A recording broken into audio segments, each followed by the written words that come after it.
Je m'appelle Carole Brincheller, je suis directrice du FAM La Vif, qui est un établissement de l'association ARP, qui accueille des personnes en situation de handicap, qui vocalise parce que c'est ainsi et qu'il y a des hypersensibilités et des hyposensibilités chez nos résidents. Donc, beaucoup de bruit. Je suis le docteur Hervé Baudeloc et je suis intervenu dans cet établissement en tant que médecin du travail.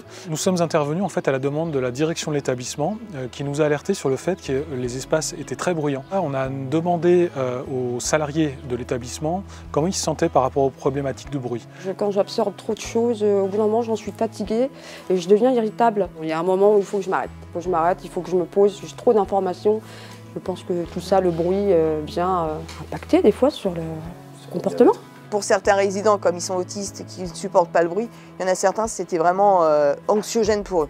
Avec comme ça le mélange des bruits qui les empêche finalement de comprendre ce qui se dit. Et tout ça, ça génère encore plus de bruit chez les résidents. Et donc en fait, c'est vraiment un cercle vicieux. Donc voilà, on avait sollicité à ce moment-là Efficience. On a réalisé en fait des dosimétries à l'aide de ces petits équipements qu'on vient en fait disposer sur l'épaule du salarié et ça permet de mesurer son exposition moyenne sur sa journée de travail à son poste de travail. Il y avait quand même un risque qui influait énormément sur la fatigue auditive, sur la communication des salariés avec les résidents. Il faut le vivre pour comprendre ce que ça peut faire dans le corps, c'est stressant. Donc on a préconisé des mesures de protection collective comme des écrans acoustiques qu'on vient fixer au plafond et essayer d'alterner entre des activités en extérieur pour justement diminuer la fatigue auditive.